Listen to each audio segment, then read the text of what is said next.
कृष्णा हरे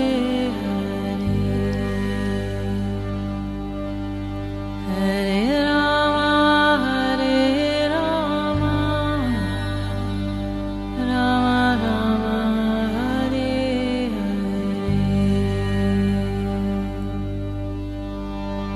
नमस्कार। रेडियो मानव रचना 107.8 पर मैं हूँ सरिता आपके साथ और शुरू हो चुका है कार्यक्रम आत्मदर्शन, जिसमें हम बात करते हैं प्रभु श्री कृष्ण की, उनकी लीलाओं की। बहुत सारी कथाएं प्रसंग जानते हैं हम इस कार्यक्रम में रागलेखा दासी जी से। चरणाश्रित युगाचार्य श्रीमद भक्ति वेदांत नारायण गोस्वामी जी की शिष्या आज भी हमारे साथ स्टूडियो में मौजूद हैं। तो रागलेखा दासी जी, आपका स्वागत है हमारे स्टूडियो में। हरे कृष्ण।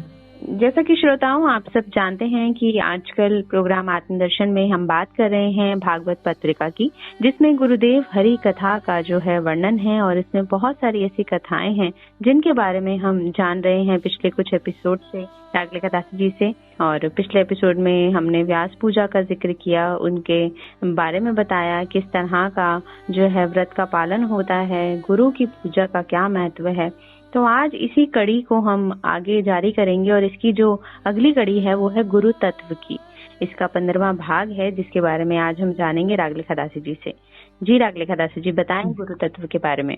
जी, तो गुरुदेव बता रहे थे कि जैसे स्वयं को जो गुरु मानते हैं और परंपरा को नहीं मानते, मतलब जिस फैमिली से आ रहे हैं, तो जब कृष्ण प्रेम है जो गुरु शिष्य परंपरा के माध्यम से अवरोहित होता है, मतलब आता है, तो वो प्राप्त किया जा सकता है। क्योंकि कृष्ण से ब्रह्मा जी से नारद जी से व्यास से मध्वाचार्य जी, फिर ऐसे करके ये कृष्ण प्रेम ट्रैवल कर रहा है, फल जो है।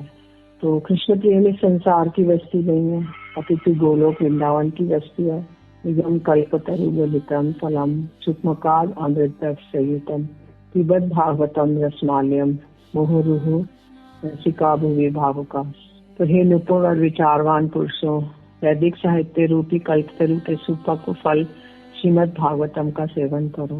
यद्यपि ये पूर्व से ही मुक्त आत्माओं सहित सभी के लिए आस्वादन योग्य है, सुखदेव गोस्वामी के मुख से निकलने के कारण ये और भी सुस्वादु हो गया है। तो निगम कल्पतरु मतलब जो निगम रूपी आगम, निगम मतलब जो वेद पुराण है वो कल्पतरु है, मतलब जो भी कल्पना करेंगे दे देंगे।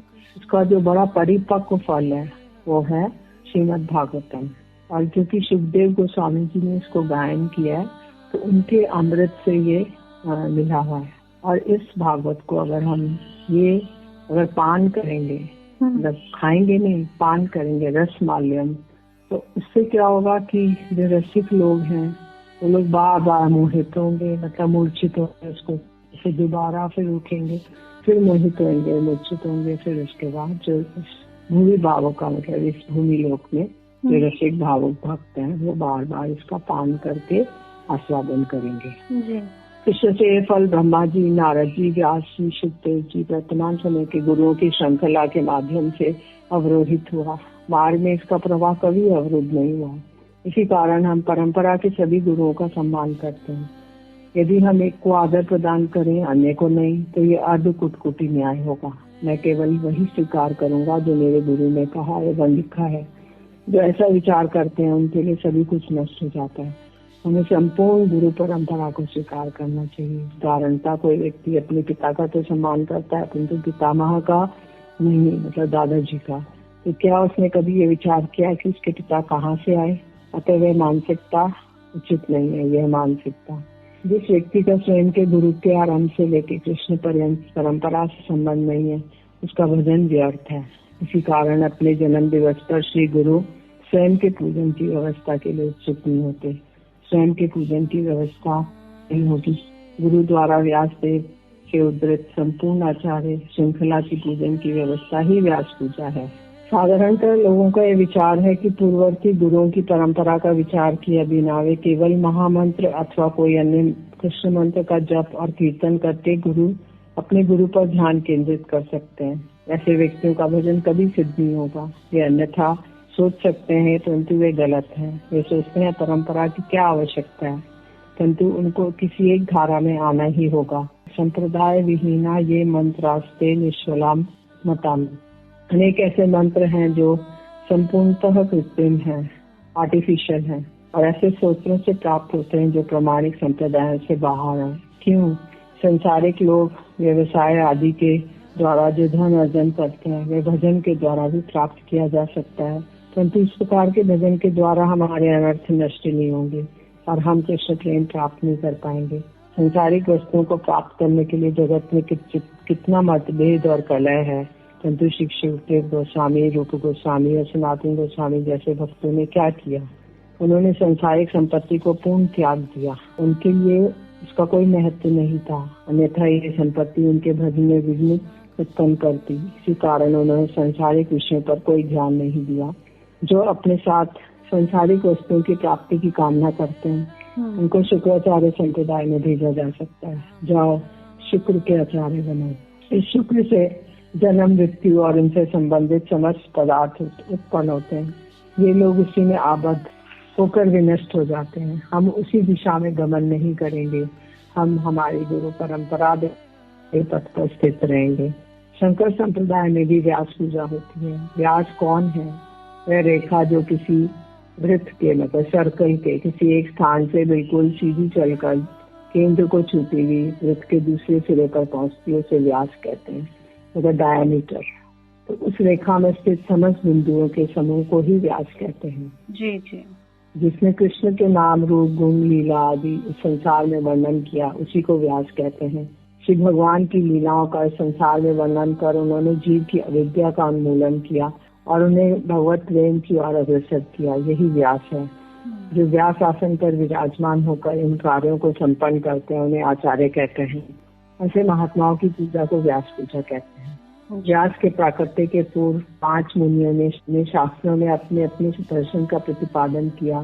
चरवाक एवं कपिल ने सांख्य, कणाद ने वैशेषिक, जैमिनी ने मीमांसा, पतंजलि ने योग का प्रतिपादन किया। चरवाक शब्द चारु एवं आँख से शब्दों से निर्मित हुआ है। चारु अर्थात असीम सुंदरता। उन्होंने प्रतिपादित किया कि जीवन में भोजन, पान एवं आनंद मनाना, स्त्री और पुरुष संग, प्रचुर धन संपत्ति का संग्रह, सुखी होने से बढ़कर और कुछ भी नहीं है। अधिकांश लोग ने इसे स्वीकार किया, परंतु पतंजलि ने आकर कहा कि इस विचारधारा का अनुशीलन करने पर हम लोगों का सर्वनाश हो जाएगा। उन्होंने कहा कि यद्यपि ये विचारधारा मधुर प्रतीत होती है, इसमें से कुछ भी हमारे लिए कल्याणकारी नहीं है। पतंजलि ने शिक्षा दी कि यम, ध्यान, धारणा, समाधि आदि का अभ्यास करने से समस्त संसारिक क्लेशों का शमन हो जाएगा। फिर व्यास जी का आगमन हुआ। उन्होंने कहा ये सब कुछ असत्य है। इस विचारधाराओं का अनुशीलन करने से हमारा आंशिक रूप से सुधार हो सकता है, परंतु अंततः इनसे हमारा क्लेश शांत नहीं हो सकता। हमें सर्वोच्च उपलब्धि की प्राप्ति नहीं हो सकती। जीव ईश्वर का चेतन अंश है और उसको विस्मृत कर देने से उसका संसार से पतन हो गया है। जीव प्रसन्नता तभी प्राप्त कर सकते हैं वे भगवान के उन्मुख होकर सद्गुरु की सेवा करते हैं। धैर्यम द्वितीय अभिनिवेशक स्याद विषाद अपेतस्य प्रिय अस्मृति। स्वयं को भौतिक प्रकृति का फल मानकर जीव भय से पराभूत हो जाता है। माया के द्वारा वंचित होकर उसकी स्थिति विपरीत हो जाती है। श्री भगवान का सेवक होने के विपरीत वह उनके विरुद्ध हो जाता है। हमें सर्वप्रथम गुरु के चरण कमलों में आत्मसमर्पण कर देना चाहिए। जीव इस संसार में कैसे आया? एकमात्र श्री भगवान को भूलने से उसकी संपूर्ण बुद्धि आवृत हो गई और एवं वह माया जो विक्षिप्तात्मिका और आवरणात्मिका है, जीव अत्यंत दूर विक्षिप्त हो जाता है और उसकी आत्मा पर आवरण आ जाता है। भगवान से दूर होने के कारण वह द्वितीय अभिनिवेश में आ जाता है। इसका क्या अर्थ है? भगवान की सेवा को महत्व न देकर वो स्वयं के लिए सुख की प्राप्ति का प्रयत्न करने लगता है। इसे ही द्वितीय अभिनिवेश कहते हैं। जब एक ऐसा व्यक्ति अपनी भौतिक कामनाओं का परित्याग कर अपने गुरु को आत्मसमर्पण करता है, श्री गुरु उसकी सहायता करते हैं, उसको आध्यात्मिक ज्ञान प्रदान कर क्रमशः श्री भगवान के चरण कमलों में प्रतिष्ठित कर देते हैं। ऐसा व्यक्ति किस सीमा तक जा सकता है? इस पथ पर उसके समस्त भौतिक क्लेश स्वयं ही शांत हो जाएंगे। इसके बाद वो वैकुंठ गमन कर सकता है, जिसके परे अयोध्या धाम स्थित है। इसके ऊपर गोलोक स्थित द्वारका में प्रवेश करता है। वहाँ शांत एवं दास्य रस विद्यमान है। इसके ऊपर वह वृंदावन धाम पहुँचता है। यहाँ सबके वात्सल्य अंततः गुरु कृपा से माधुर्य रस प्राप्त कर लेता है। व्यासदेव ने सब कुछ अपनी रचनाओं में प्रदान किया और विशेषकर इसमें लोगों के रुचिवर्धन हेतु उन्होंने श्रीमद् भागवतम के 10वें स्कंद में श्री कृष्ण की लीलाओं का वर्णन किया है। अन्य स्कंदों में उन्होंने जीव तत्व, माया तत्व और भगवत तत्व का निरूपण किया है। 10वें स्कंद के मध्यम 23वें अध्याय से 33वें अध्याय तक भागवत के 5 प्राण स्थित हैं। उनके मध्य में 31वां अध्याय जो गोपी गीत है, जो कि केंद्रीय प्राण है। कतिपय दुर्लभ और सौभाग्यशाली जीव इससे आकर्षित होते हैं। श्री व्यासदेव जी का वर्णन अत्यंत सुंदर और अतुलनीय है। किसी अन्य ग्रंथ में ऐसा सुंदर वर्णन उपलब्ध नहीं होता। एक सौभाग्यशाली जीव ही इस विषय को समझने का प्रयत्न करेगा और ऐसा व्यक्ति वास्तव में इसकी प्राप्ति किस प्रकार करेगा। इसके 2 पक्ष हैं, कृष्ण की संयोगमयी और ब्रजवासियों की भांति वियोगमयी सेवा। इनमें दूसरे प्रकार की सेवा को विप्रलंब कहते हैं। इसकी प्राप्ति ही हमारे जीवन का परम उद्देश्य है। परंतु खेद का विषय है कि हमारा संपूर्ण जीवन जो हमें ये प्रदान कर सकते हैं, ऐसे साधु संत से रहित कुछ कार्यों में बीत जाता है। सर्वप्रथम व्यास जी ने 21वें अध्याय गोपी गीत में पूर्व राग का वर्णन किया। तत्पश्चात गोपियों के कृष्ण दर्शन के बाद उद्धव संदेश, भ्रमर गीत आदि का वर्णन किया। 11वें और 12वें स्कंदों में उन्होंने ये बतलाया कि हम इन सब की किस प्रकार साधना के द्वारा अनुभूति कर सकते हैं। 10वें स्कंद में उन्होंने साधना का निरूपण नहीं किया। उन्होंने ये मात्र ये दर्शाया कि आध्यात्मिक लोग 11वें और 12वें स्कंदों में उन्होंने बताया कि साधन क्या है। 11वें स्कंद से के 29वें अध्याय में उद्धव श्री कृष्ण के निकट जाते हैं। उस समय कृष्ण की क्या स्थिति थी? एक गंभीर मुद्रा में एक वट वृक्ष के नीचे बैठे थे, जबकि यादव परस्पर लड़ रहे थे और उनका वंश का विनाश कर रहे थे। तभी उद्धव और मैत्रेय ऋषि दोनों उनके निकट आए। उद्धव को सब कुछ पूर्व अनुमान था कि श्री कृष्ण स्वधाम के लिए प्रस्थान करेंगे, अतः उन्होंने उनसे कुछ प्रश्न किए। उद्धव जी को दिए गए उपदेशों द्वारा श्री कृष्ण हम सभी को तत्वों पर उपदेश देते हैं।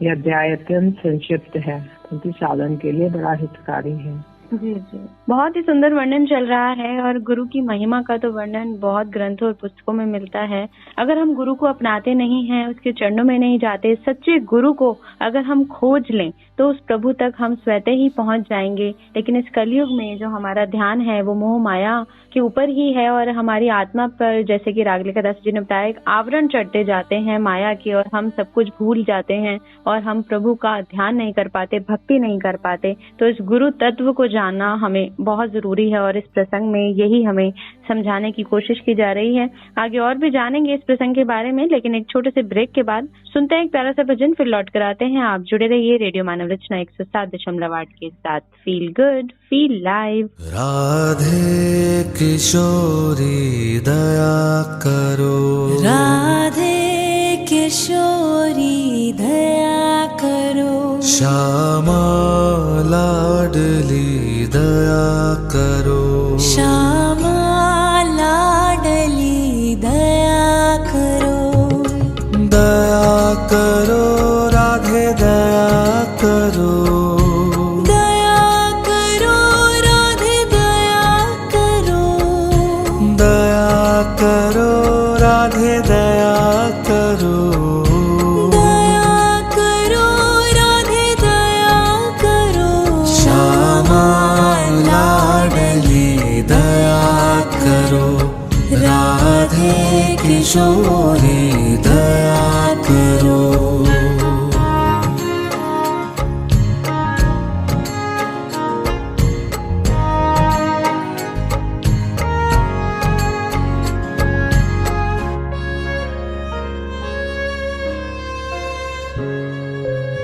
हमसे दीन ना कोई जग में, हमसे दीन न कोई जग में, बान दया की तनक ढरो, बान दया की तनक ढरो, बान दया की तनक ढरो, राधे किशोरी दया करो, श्यामा लाडली दया करो।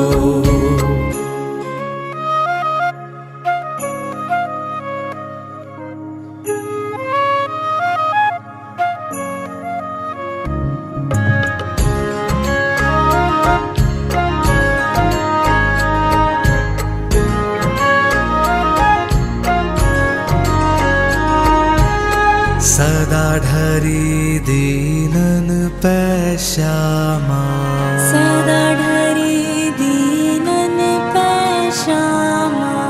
यह विश्वास जो मन ही खरो, यह विश्वास जो मन ही खरो, यह विश्वास जो मन ही खरो। राधे किशोरी दया करो, श्यामा लाडली दया करो।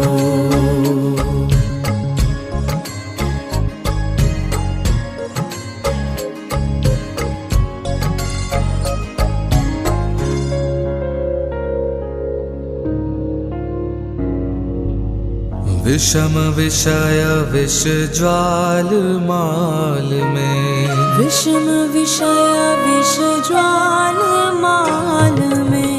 विविध ताप तापनि जुजरो, विविध ताप तापनि जुजरो, विविध ताप तापनि जुजरो।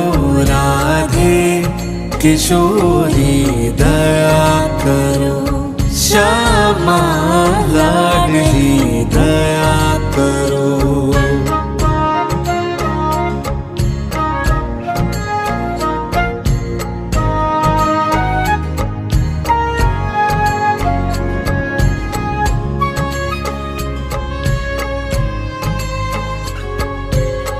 कब हूँ तो करुणा करोगी श्यामा, कब हूँ तो करुणा करोगी श्यामा। यही आस ते द्वार पर्यो, यही आस ते द्वार पर्यो, यही आस ते द्वार पर्यो। राधे किशोरी दया करो,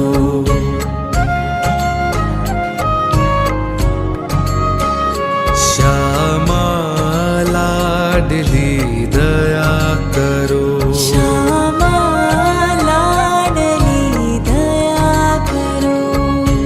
दया करो राधे दया करो, दया करो राधे दया करो, दया करो राधे दया करो। दया करो राधे दया करो। राधे किशोरी दया करो, राधे किशोरी दया करो, श्यामा लाडली दया करो। श्यामा लाडली दया करो। हरे कृष्णा कृष्ण कृष्ण हरे हरे, हरे राम राम राम हरे हरे। हरे कृष्णा कृष्ण कृष्ण हरे हरे, हरे राम राम राम हरे हरे। हरे कृष्ण कृष्ण कृष्ण हरे हरे, हरे राम राम राम हरे हरे।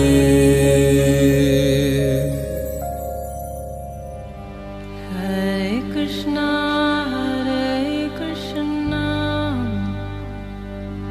कृष्णा कृष्णा हरे हरे, हरे राम राम राम हरे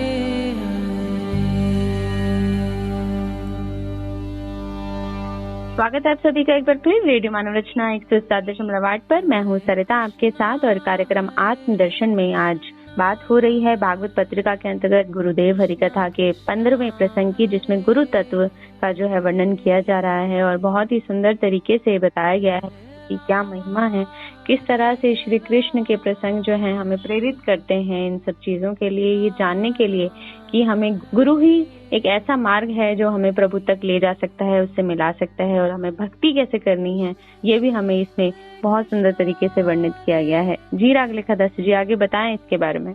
जी, इन वर्णनों को अमृतमय क्यों कहा गया है? इसका पान करने से हम अमर हो जाते हैं। अमृत क्या है? जैसा कि निगम कल्पतरु श्लोक में पुष्ट हुआ है कि इस प्रकार एक प्रकार से संपूर्ण श्रीमद् भागवत समस्त शास्त्रों का सार माना जाता है। दूध अपने आप में सार वस्तु माना जाता है, उसके भीतर ऐसा कुछ भी नहीं है जो अनुपयोगी हो। उससे दही बनाकर और मंथन के द्वारा मक्खन उत्पन्न होता है। मक्खन कुछ स्वादु होता है, परंतु उसका सार घी और अधिक मूल्यवान है। इसी प्रकार व्यास जी ने कहा कि भगवत भक्ति का अनुशीलन करने से सभी कुछ सिद्ध होगा। भगवत भक्ति हमें कैसे प्राप्त होगी? उन्होंने कहा श्रीमद् भागवत के निरंतर सेवन से प्राप्त होगी। यदि हम हरि नाम तो करते हैं, परंतु हमारे से श्रेष्ठ भक्त से इस लीलामृत का वर्णन नहीं सुनते, तो हमारी भक्ति अपूर्ण रहेगी, वह प्रवाह रहित हो जाएगी। हमें ऐसे भक्तों से हरि कथा श्रवण करनी चाहिए जो सजातीय हो, स्निग्ध हो। सजातीय मतलब हमारी विचारधारा के अंतर्गत हो, स्निग्ध मतलब जो हमारे प्रति स्नेह युक्त हो। इन वर्णनों को अमृतमय क्यों कहा जाता है? इसका पान करने से हम अमर हो जाते हैं। अमृत क्या है? आनंद, आध्यात्मिक आनंद। देवता जिस अमृत का पान करते हैं वह उनकी जीवन अवधि को वर्धन तो करता है, परंतु मृत्यु से उनकी रक्षा नहीं कर सकता। वे वहाँ प्रतिक्षण प्रतिदिन मृत्यु को प्राप्त हो रहे हैं, पीड़ा भोग रहे हैं। अमृत पान से केवल उनकी कामुकता, क्रोध और उन्माद में वृद्धि होती है, अतः इसे वास्तव में अमृत नहीं कहा जा सकता। मुक्ति को भी अमृत कहा गया है, किंतु मुक्ति में वास्तविक आनंद नहीं होता। यथार्थ अमृत क्या है? जो अनंत काल से असीम प्रसन्नता और आनंद का स्थिति प्रदान कर सके। श्री कृष्ण सेवा ही वह अमृत है। यद्यपि समस्त प्रकार के कृष्ण सेवा अमृतमयी है। ब्रज का सख्य, वात्सल्य, माधुर्य सेवा प्रगाढ़ अमृत है, जैसे कि चैतन्य चरितामृत के राय रामायण संवाद में वर्णन किया गया है। जी। अतः व्यास जी कहते हैं कि श्री कृष्ण की लीलाओं के अमृतमय वर्णन का निरंतर सेवन करो, तुमको निश्चित रूप से भक्ति प्राप्ति होगी। सर्वप्रथम हमें इसे गुरु से श्रवण करना चाहिए और समझना चाहिए। तत्पश्चात हम अन्यों के लिए इसका कीर्तन करना चाहिए। ऐसा करने से हम निश्चित रूप से भक्ति की प्राप्ति होगी। हमें राधा कृष्ण युगल की प्रेममय सेवा के द्वारा पूजा करनी चाहिए। अधिकांश भक्त दास्य भाव में सेवा करते हैं और अन्य विशेषकर ब्रज में बाल गोपाल रूप का वात्सल्य भाव से पूजन करते हैं। इससे श्रेष्ठ सद्गुरु प्राप्त श्री राधा कृष्ण युगल की माधुर्य भावमय सेवा है। अर्चन की सर्वश्रेष्ठ पद्धति उन भक्तों द्वारा संपादित होती है जो नियम आदि के प्रति उदासीन है, परंतु भाव द्वारा पूजन करते हैं, परंतु अति अल्प लोग इसके योग्य हैं। तथापि हमें अपनी आराधना के प्रारंभ से ही इस पद्धति के लिए प्रयत्न करना चाहिए। हमारे लिए विश्रम भाव से श्री गुरु सेवा करने का भी निर्देश प्राप्त होता है। विश्रम भेना गुरु सेवा। मेरे विचार से साधन अवस्था में गुरु की इस भाव से सेवा करना पूर्णतः उचित नहीं है। इस प्रकार की सेवा किसके लिए है? उन साधकों के लिए जो अनर्थों से मुक्त हैं, जो वर्तमान में अनर्थग्रस्त है। उनके लिए श्री गुरु की विश्रम सेवा का केवल अपराधजनक होगी। साधन की प्रारंभिक अवस्था में जहाँ हम सभी स्थित हैं, हमें विधि निषेधों के अनुसार गुरु की सेवा करनी चाहिए। यदि हम अपरिपक्व अवस्था में इस विश्रम सेवा को अपनाते हैं तो उनके प्रति हमारा व्यवहार आक्रामक हो सकता है। ये सोचकर कि ये विश्रम भाव से गुरु सेवा कर रहा है, शिष्य के आपको ऐसा करना चाहिए, वैसा करना चाहिए। फिर यदि गुरु इससे सहमत नहीं होते तो तथाकथित विश्रम सेवक क्या कहेगा? मुझे इस गुरु को त्याग कर देना चाहिए। ऐसे वातावरण में गुरु और शिष्य साथ में नहीं रह सकते, कि शिष्य का सर्वनाश हो जाता है। अतः इस संबंध में हमें अत्यंत सावधान रहना चाहिए। ऐसे अंतरंग भाव से सेवा करना हमारी वर्तमान स्थिति के लिए उचित नहीं है। वर्तमान में हमें विधि निषेध के अनुसार उनके आदेशों का पालन करना चाहिए और फिर हम स्वतः ही विश्राम सेवा में प्रवेश कर जाएंगे। विश्रम शब्द विगत और श्रम शब्दों से निष्पन्न हुआ है। विगल अर्थात रहित, श्रम अर्थात महानता का बोध। श्री गुरु के प्रति आदर रखते हुए हमें सर्वदा स्मरण रखना चाहिए कि वे पूजनीय हैं, हमसे कहीं अधिक श्रेष्ठ और विद्वान हैं और उनके और हमारे मध्य में बहुत विशाल अंतर है। सर्वदा स्मरण रखो कि उनमें असीम आध्यात्मिक ऐश्वर्य विद्यमान है, जबकि हम साधारण बद्ध जीव हैं। हमें उनकी उसी प्रकार सेवा करनी चाहिए जैसे गोविंद ने चैतन्य महाप्रभु की। विद्यानंद पंडित कभी कभी श्रीमन महाप्रभु की विश्रम भाव से सेवा करते हैं, किंतु ऐसा करने से पूर्व हमें विद्यानंद के स्तर को प्राप्त करना होगा। यदि वर्तमान में हम ऐसा करने का प्रयास करते हैं तो हमारे लिए महान संकट उत्पन्न हो जाएगा। हमें इन निर्देशों को सदा सर्वदा स्मरण रखकर ये स्मरण कर कि पूर्ववर्ती आचार्यों ने किस प्रकार सेवा की है, अपनी योग्यता के अनुसार सेवा करते रहना चाहिए। यदि हम एक बार वास्तव में गुरु की विश्रम सेवा में प्रवेश करते हैं तो राधा कृष्ण के प्रति भी वैसा ही भाव प्राप्त हो। सर्वप्रथम सख्य रस, उसके बाद वात्सल्य रस और अंततः मधुर्य रस की प्राप्ति होती है। श्री व्यास देव ने सभी तत्वों का विश्लेषण किया। उन्होंने हरि कथा श्रवण करने के लिए कहा। हम कैसे श्रवण हमें कैसे करना चाहिए, उन्होंने अपनी विशिष्ट रुचि के अनुसार जो शांत रस में है वे शांत रस के वर्णन श्रवण करेंगे, जो दास्य रस में है वह दास्य रस के वर्णन श्रवण करेंगे। श्री भगवान का नाम कीर्तन में भी ऐसा ही है, भक्त उसी नाम का कीर्तन करेगा जो उसे प्रिय है, जैसा कि भागवतामृता में गोप कुपाल ने किया। श्री रघुनाथ दास गोस्वामी, श्री भक्ति विनोद ठाकुर, गोपाल गुरु, ध्यानचंद्र ने महामंत्र के सुंदर अर्थों के विभिन्न भेदों का आस्वादन किया। उन्होंने मंत्र के प्रत्येक नाम के एक विशिष्ट अर्थ की अनुभूति की। मंत्र में कृष्ण नाम की 4 आवृत्तियां होती हैं। इनमें उन्होंने प्रत्येक नाम में एक भिन्न अर्थ का आस्वादन किया। मंत्र में अंतिम कृष्ण का नाम का सर्वोच्च अर्थ था। हरे शब्द में की मंत्र में 8 आवृत्तियां हैं एवं उन्होंने प्रत्येक आवृत्ति में हरे शब्द का के एक नवीन अर्थ की अनुभूति की, जिसमें अंतिम आवृत्ति वाले शब्द का अर्थ सर्वोच्च था। राम नाम के मंत्र में 4 आवृत्तियां हैं। उन्होंने केवल एक अर्थ की अनुभूति नहीं की, अपितु प्रत्येक आवृत्ति में उन्होंने भजन और भाव की विशिष्ट प्रकृति के अनुसार विशेष अर्थों का आस्वादन किया। व्यासदेव जी ने नाम कीर्तन, गुरु सेवा, विग्रह सेवा, वैष्णव सेवा स्थापित कर प्रचलित किया। यदि हमें भक्ति की अभिलाषा है तो हमें समस्त भौतिक कामनाओं का परित्याग कर इन 4 क्रियाओं का अनुशीलन करना चाहिए। बिल्कुल बिल्कुल। अगर हम सच्ची भक्ति चाहते हैं तो हमें भौतिक जितने भी हमारी चाह, कामना, अभिलाषाएं होती हैं इनका त्याग करना चाहिए, तभी हम भक्ति मार्ग पर सही तरह से चल पाएंगे और उस प्रभु को जान पाएंगे, भक्ति का महत्व जान पाएंगे, गुरु तत्व को जान पाएंगे। बहुत ही सुंदर प्रसंग हम जान रहे हैं रागलेखा दासी जी से, लेकिन अभी जो वक्त है वो जाने का हो चला है। इसी बात को, इसी प्रसंग को अगले एपिसोड में हम आपको जरूर आगे सुनाएंगे, लेकिन आज के लिए बस इतना ही। रागलेखा दासी जी, आपका बहुत बहुत शुक्रिया हमारे स्टूडियो में आने के लिए। हरे कृष्ण। तो श्रोताओं, आज के लिए हमें दीजिए इजाजत और सुनते रहिए रेडियो मानव रचना 107.8 पर आने वाले अन्य कार्यक्रमों को भी। Feel good, feel live.